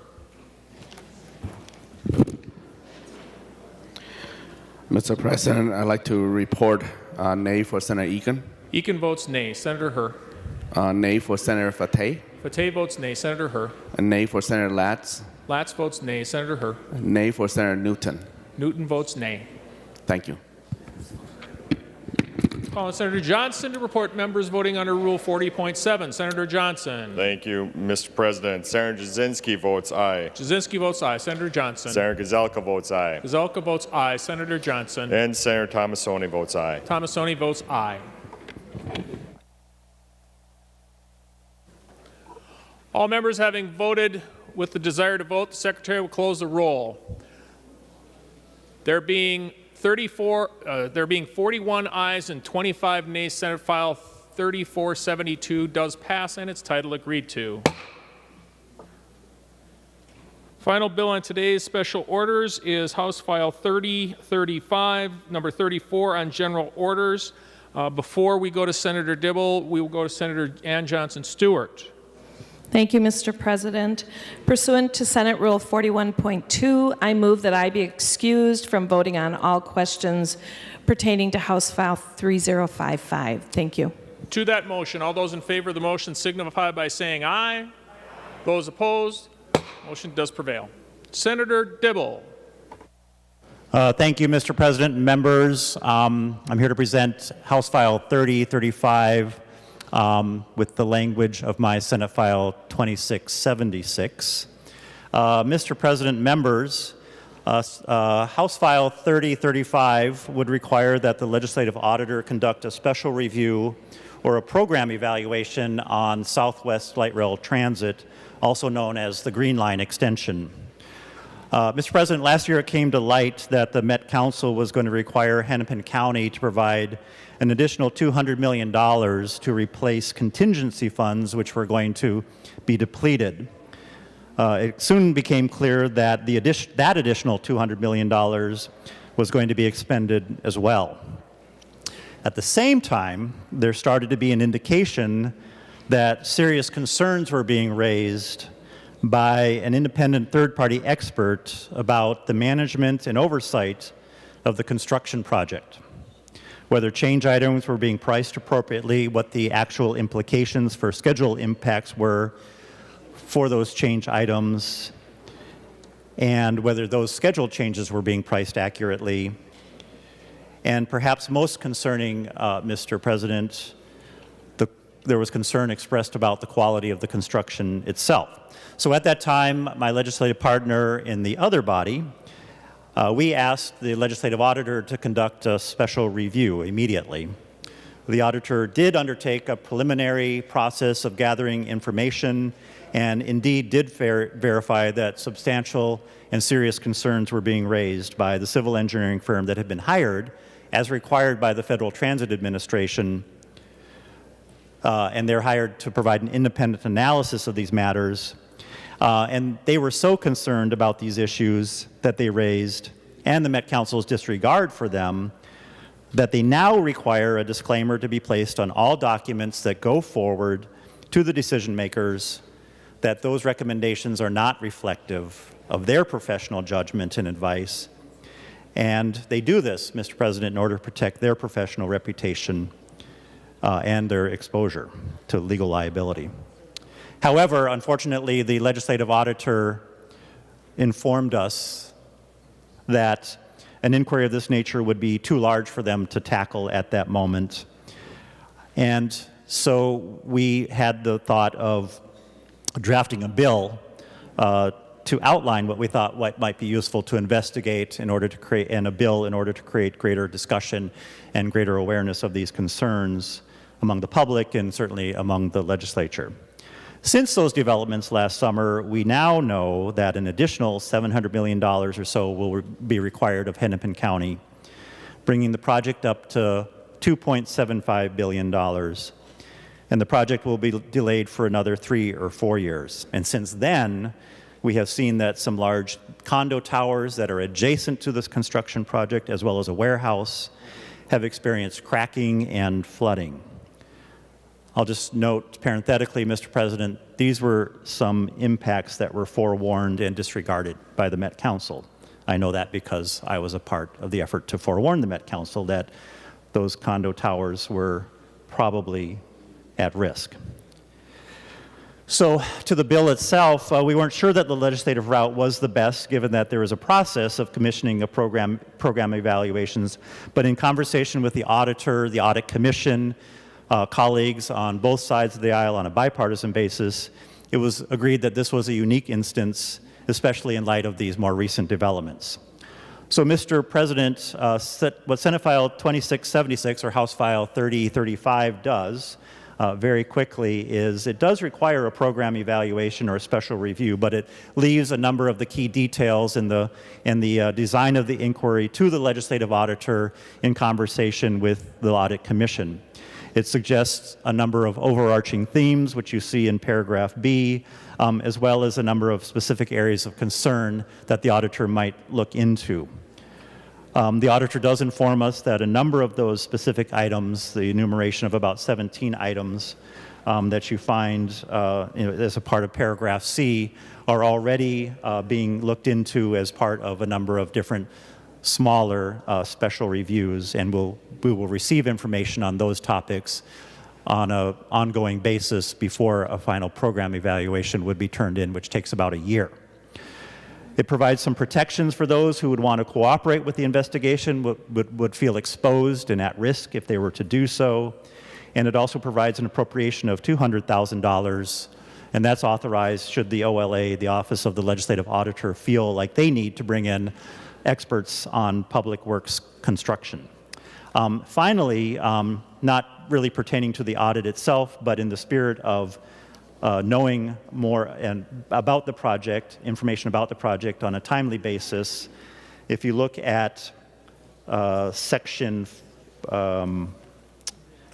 2 on page 3, there is some requirement that information be provided on a twice annual basis on cost and schedule matters. And then finally, Mr. President, I would like to offer an A1 amendment that's in keeping with the provisions of that language in Section 2. Senator Dibble moves the A1 amendment. The Secretary will report the amendment. Senator Dibble moves to amend House File Number 3035 pursuant to Rule 45 as amended by the Senate March 9, 2022 as follows. Page 3, line 21. Before annually insert A. This is the A1 amendment. To the A1 amendment, Senator Dibble. Thank you, Mr. President. So the A1 is consistent with the language already found in Section 2. However, it just simply asks or requires that the Met Council provide on a more timely basis within 7 days should the project increase in its cost by a factor of 5% or more, or should the completion date be extended out 6 months or more. It's based, Mr. President, on an amendment that was offered in the other body. It's written a little bit better than they wrote it, and it buttons it up a little better so that it's not just a one-time requirement, but an ongoing requirement should those increases or delays occur. Thank you, Mr. President. Discussion to the amendment. Senator Newman. Thank you, Mr. President. I just wanted to rise in support of the A1 amendment. It, in fact, is in keeping with the main purpose of the bill at hand, and I would urge the members to support it. Thank you, Mr. President. Any further discussion to the amendment? Hearing none, all those in favor of the A1 amendment signify by saying aye. Aye. Those opposed, the motion does prevail. Senator Dibble. Thank you, Mr. President. That concludes my presentation of the bill, and I will stand for questions. Senator Newman. Mr. President, I want to stand in support of House File 3035, and I want to give the members some reasons as to why it is absolutely appropriate to have this audit conducted on the Southwest Light Rail project. First of all, I want to talk about the damages to the condominiums that are almost contiguous to this Southwest Light Rail. There are, as I understand it, 143 condominium units in these old concrete grain silos that were remodeled a number of years ago. And, you know, just do the math. I have no idea what these condominiums be worth, but pretend that they're worth $200,000 apiece. That's almost $27 million. If they're worth $300,000 apiece, which is not a stretch, just do the math on that. So what I'm giving you is an example of the damages that are going to begin mounting up over and above the $2.7 billion price tag that we currently have some guesswork on. In addition to, and incidentally, what I think is going to happen here is I think these people are going to lose their homes. That's what I think. And if you think about it, the single most valuable asset almost everybody has is their home. And I don't think these people are going to be any different. And when what's happened here is that these substantial cracks have occurred in these homes. They've had flooding in the parking garage underneath. You tell me who's going to buy one of those homes under these circumstances. I think these people have lost all of the value in their homes, even if they are able to repair them, and I have no idea whether the engineering firms are going to be able to come in and say, yeah, these can be repaired. These are 100-year-old concrete grain silos that have been damaged now that Southwest Light Rail, that tunnel, is within 2 feet of their homes. So I think they've lost all their value. So what's going to happen is the government, it might be the state of Minnesota, it might be Met Council, it might be Hennepin County, but the government is going to wind up owning all of those homes. So in addition to the damages to the homes, think in terms of relocation costs, think in terms of attorney's fees, and the damages are going to begin mounting. Think about the demolition cost after the government has bought all these people out. There's a warehouse that isn't too far away from these condos, and the owner of that warehouse has now filed suit against the Met Council and the general contractor because of the damage to his warehouse.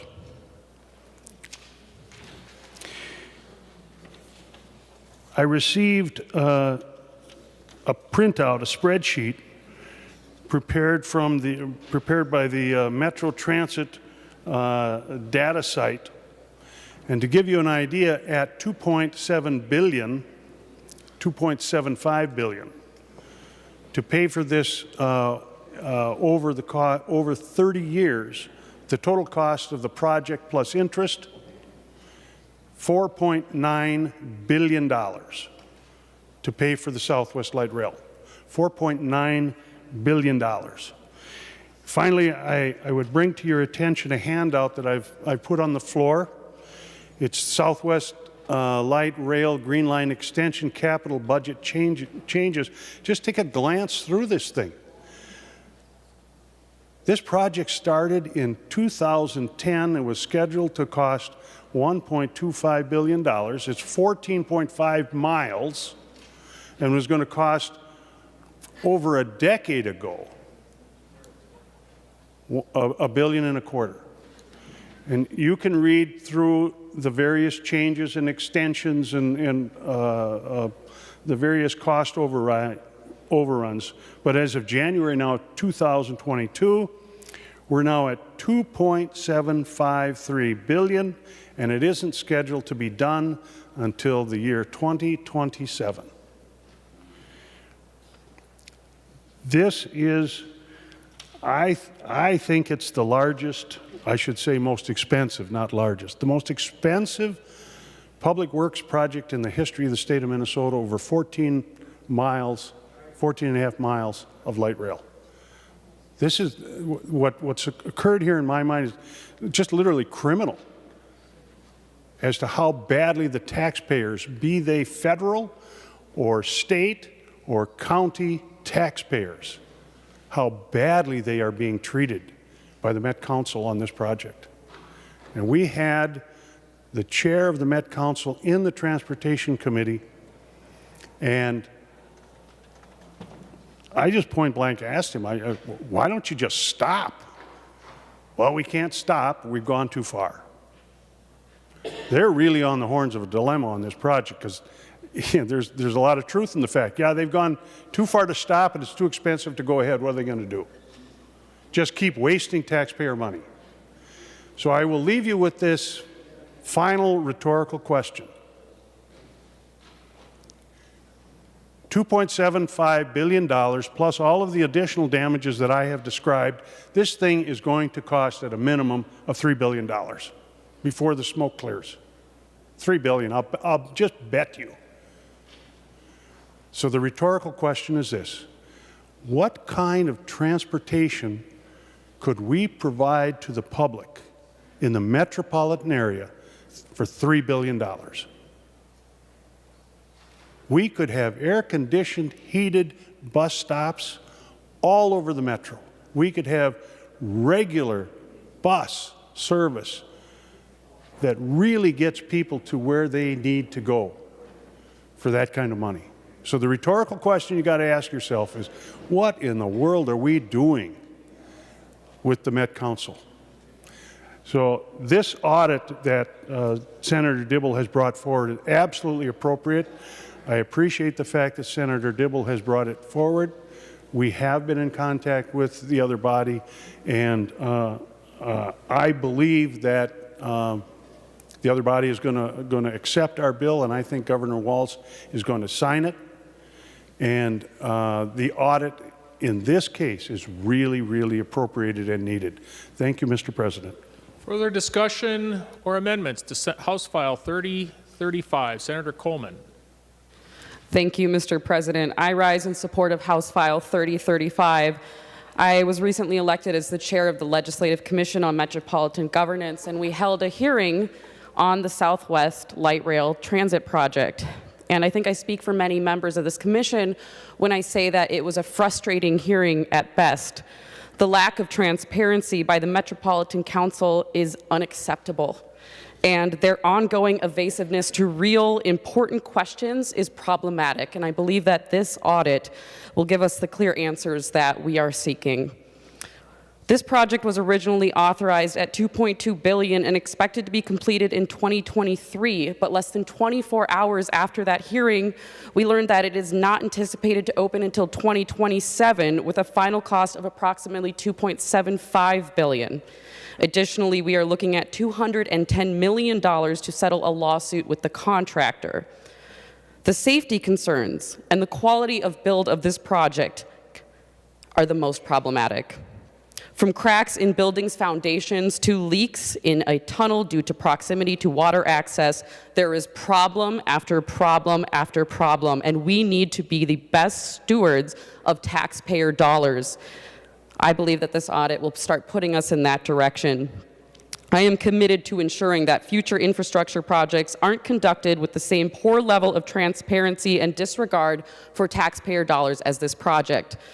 They claim that it is a generational investment, but if we do not get this project back on track, it will be a generational investment and that my children's children will be paying for it, Mr. President. So I urge a green vote. Thank you. Senator Rosen. Thank you, Mr. President. Several times it's been mentioned and stressed how important the audit is from the Legislative Auditor. Would Senator Dibble please yield? He will yield. Senator Rosen. Thank you. Senator Dibble, could you please explain the changes that the Senate Finance Committee did to the bill as far as timeline and the ability for the auditor to be somewhat nimble? Senator Dibble. Thank you, Mr. President. Thank you, Senator Rosen. I appreciate the question because, yes, we did some good work in the Finance Committee. The changes that we made there were to change a little bit of the language around the appropriation.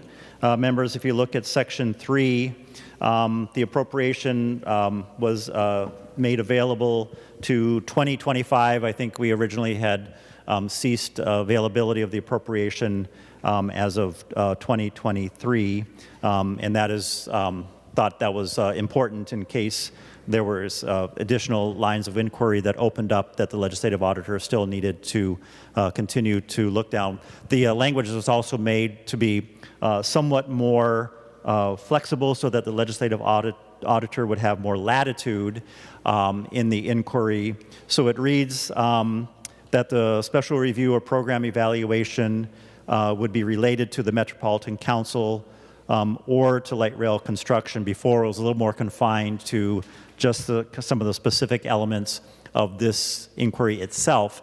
But in fact, as they undertake their investigation, members, and Senator Rosen, as you know in our discussion, there might be some aspects relating to the structure, the culture, the transparency, et cetera, of the Met Council itself. There might be some larger issues around light rail construction that get raised that the legislative auditor should have the ability to further inquire about. And they might need to bring in a construction expert, construction expertise, and that might cost them some money, so hence the appropriation. Additionally, I'll just mention, Mr. President, that Senator Pratt, so those amendments were added as an oral amendment by Senator Benson. Senator Pratt had added the language that you find on 3.25 that the reporting requirement that we have for twice a year from the Met Council to give us status updates, particularly as pertain to cost and schedule, that they also report on total expenditures on the project during the previous 6 months as compared to projections. Thank you, Mr. President. Members, I've got a list. Without objection, I'll move to third reading. I don't see, there aren't any other amendments at the desk. So seeing no objection, the Secretary will give the bill its third reading. House File 3035, a bill for an act relating to transit. Third reading. Next on the list is Senator Bigham. Thank you, Mr. President. And I want to rise in support of House File 30 35, and I want to thank Senator Dibble for bringing this forward. If there is ever a champion for transit, it is Senator Dibble. Members, I'm not going to speak long. I just want to say that transit is very vital in workforce development and in just moving not only people and commerce along, but just for economic development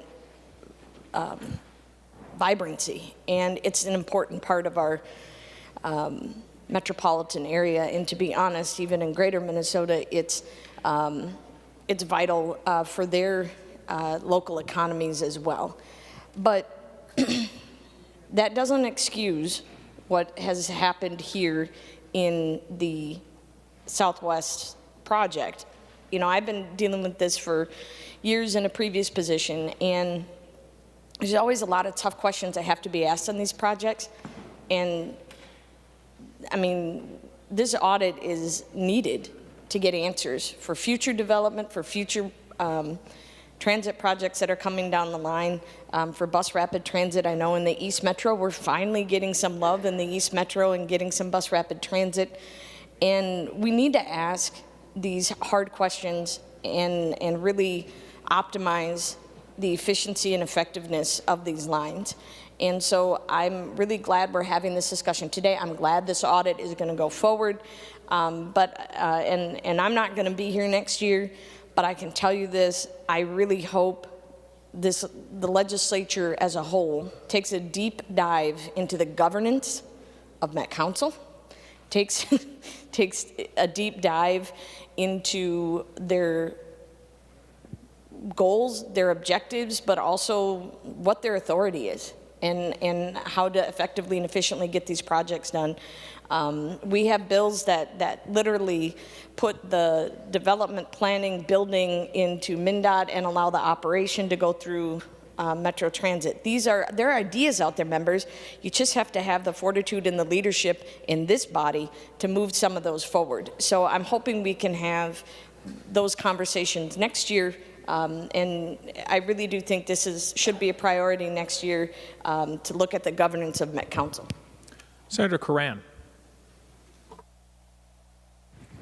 Thank you, Mr. President. I rise in support of House File 3035 and appreciate Senator Dibble coming to the Legislative Audit Commission as well. And I just want to remind members, I think this project and the scope, which has been highlighted by all of the other members, really brings to light that we have to take a dual path. One, a legislative path to make sure there's funding, if necessary, for the legislative auditor to perform their work, but two, in the performance or the program review, in which we do through the topic selection.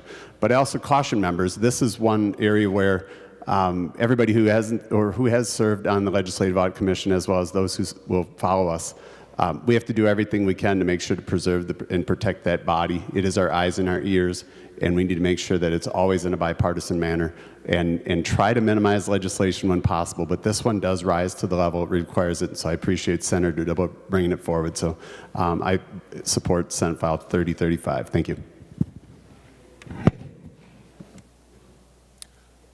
To the author of the bill, Senator Dibble, closing comments.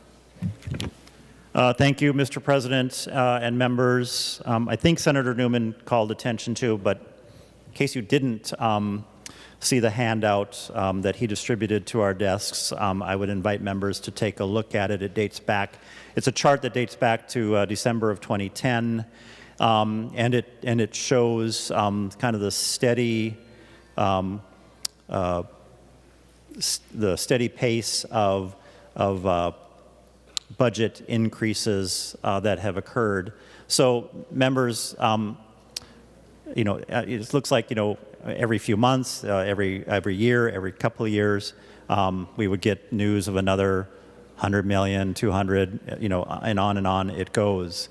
And so when we got the news last summer about this additional 200 million in contingency funds that were immediately swept away, it was just actually the culmination of a long series of these sorts of actions that had built up a lot of frustration. And then, of course, then we got the news about the 5 to 700, the 2.75 total, and the 3 and 4 year delay. So that's what brings us to this moment. This discussion, I think, is very, very important to find out what is really at the foundation, the basis of all of this. I like to say that, what do I know? People just tell us stuff.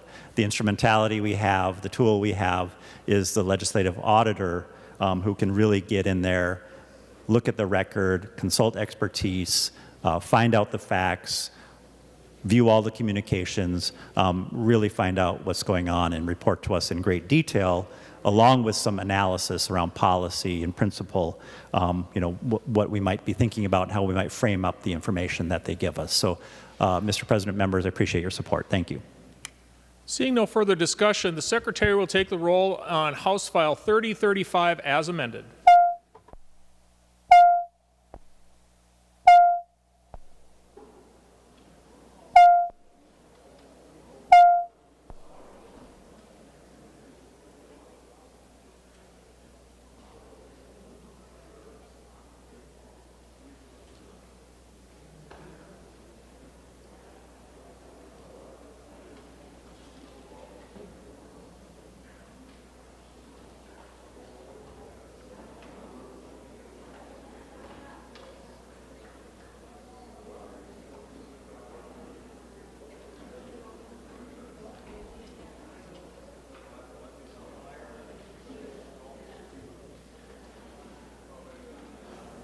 I call on Senator Herr to report members voting under Rule 40.7. Senator Herr.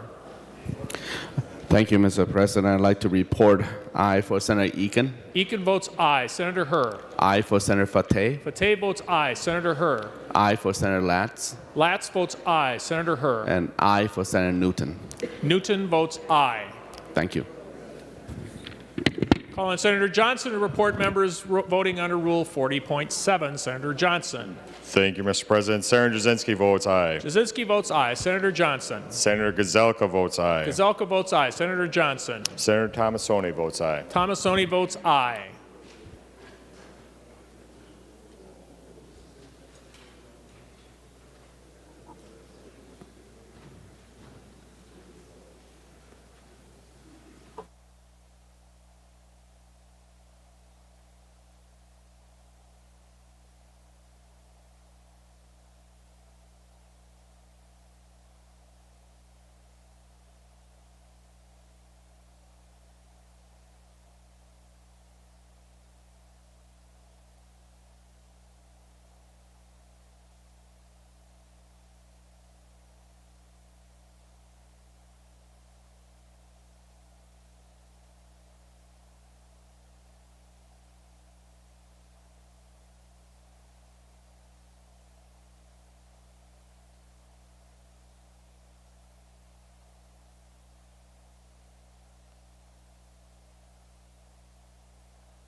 All members having voted with desire to vote, the Secretary will close the roll. There being 65 ayes and no nays, House File 3035 as amended passes and is a title agreed to. Senator Dahms. Well, thank you, Mr. President. Having voted the prevailing side, I move that the vote whereby Senate File 3472 was passed by the Senate on March 14th, 22 be now reconsidered. To the motion to reconsider, all those in favor signify by saying aye. Those opposed, motion does prevail. Now we are on third reading. Any further discussion? Seeing none, the Secretary will take the roll on final passage of Senate. I'm sorry. We're on second reading? All right. The Secretary will give the bill its third reading again.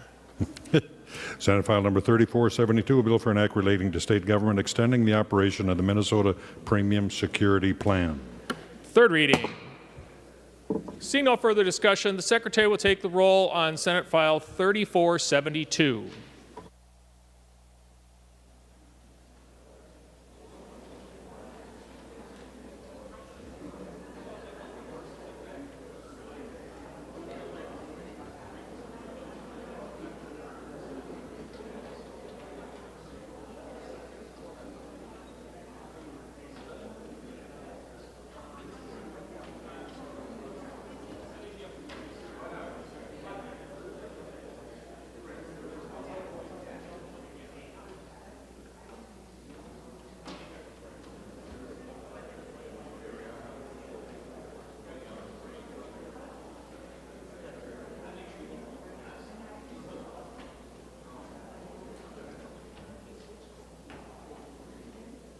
I call Senator Hur to report members voting under Rule 40.7. Senator Hur.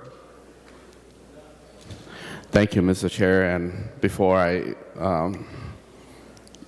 report members' votes, I just want to say that time and technology sometimes are not correct. And so I want to thank Senator Dahms for reconsidering this bill so for us to vote more time. And here's my report, Senator Mr. President. I report aye for Senator Eakin. Eakin votes aye. Senator Hur. I report nay for Senator Fateh. Fateh votes nay. Senator Hur. I report nay for Senator Latz. Latz votes nay. Senator Hur. And nay for Senator Newton. Newton votes nay. Nay.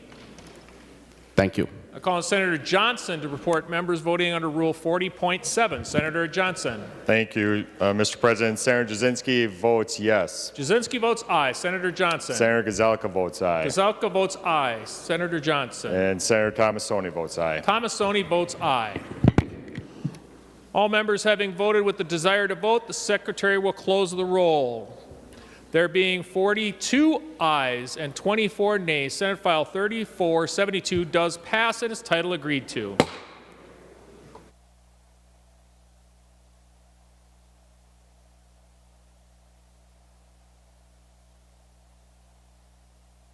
Without objection, the following senators will be excused from today's session. Senator Westrom, 10 to 10:20. Senator McEwen, 11:10 to the end of session. Announcements.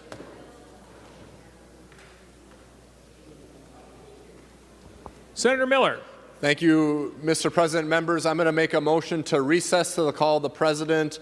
Approximately 4:30 p.m. We're going to come back and process any committee reports that may need to be processed.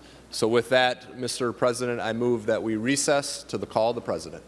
Senator Miller moves to recess to the call of the President. All those in favor signify by saying aye. Aye. Those opposed, motion does prevail. The Senate is in recess.